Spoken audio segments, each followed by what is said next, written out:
രമേശ്. രമേശ് എന്തിനാ കളക്ട് വന്നത്? എനിക്ക് ശരീരത്തിനുണ്ടായിരുന്ന പ്രശ്നങ്ങൾ, വിഷമങ്ങൾ മാറാൻ, സുഖങ്ങൾ, വേദനകൾ മാറാൻ. എന്തൊക്കെയായിരുന്നു വേദന ഉണ്ടായിരുന്നു?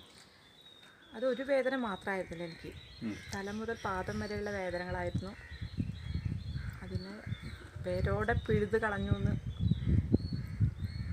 99%. ബാക്കി വീട്ടിൽ ചെന്നാൽ പോകുന്നുള്ള ആത്മവിശ്വാസത്തോടെയാണ് ഞാൻ ഇവിടുന്ന് തിരിക്കുന്നത്. അതിന് എന്നെ എൻ്റെ ഇവിടുത്തെ ഗുരുവിനോടും ഗുരുവിൻ്റെ പരമ്പരകളോടും ഞാൻ എന്നെന്നും കടപ്പെട്ടിരിക്കും. നന്ദി എന്നുള്ളതൊരു വാക്കിൽ പറയുന്നതല്ല, അത് എന്നെന്നും ഉണ്ടായിരിക്കും മനസ്സിൽ. നിറഞ്ഞ മനസ്സോടെയാണ് ഞാനിവിടുന്ന്, എനിക്കിവിടെ കിട്ടിയിട്ടുള്ള ട്രീറ്റ്മെൻറ്റ് മാത്രമല്ല, ആ സ്നേഹം, പോസിറ്റീവ് എനർജി, ഗുരുവാണെങ്കിലും ബാബിയാണെങ്കിലും മോനാണെങ്കിലും ഇവിടെ വരുന്ന ഓരോ വ്യക്തികളും, ഇവരുടെ കുടുംബക്കാരാണെങ്കിലും പരിചയക്കാരാണെങ്കിലും എന്നെ മാറ്റി നിർത്തിയിട്ടില്ല, എന്നെ ചേർത്ത് പിടിച്ചിട്ടേ ഉള്ളൂ. ഈ വീട്ടിലൊരു അംഗത്തെ പോലെ, ഈ കുടുംബത്തിലൊരു അംഗത്തെ പോലെയാണ് ഞാൻ.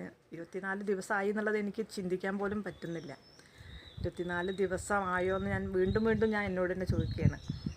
എനിക്ക് തോന്നുന്ന ഒരു 4 ദിവസമോ അല്ലെങ്കിൽ 5 ദിവസമൊക്കെ ആയിട്ടുള്ളൂ എന്നുള്ളൊരു ഫീലാണ്. വീട്ടിൽ നിന്ന് പോരുമ്പോൾ ഞാൻ ചിന്തിച്ചിരുന്നു, ഒരു ദിവസം ഞാൻ എങ്ങനെ മാറി നിൽക്കും വീട്ടിൽ നിന്നുള്ളത്. പക്ഷേ ഇവിടെ വന്നപ്പോൾ ആ ചിന്തകളൊക്കെ മാറ്റിമറിച്ചുകൊണ്ടാണ് എനിക്കിവിടെ കിട്ടിയിട്ടുള്ള ഈ ഒരു എന്നോട് ചേർന്ന് നിൽക്കുന്ന ഒരു പിടി ആളുകളെ എനിക്ക് കിട്ടിയിട്ടുള്ളത്. എങ്ങനെ നന്ദി പറയണമെന്ന് അറിയില്ല.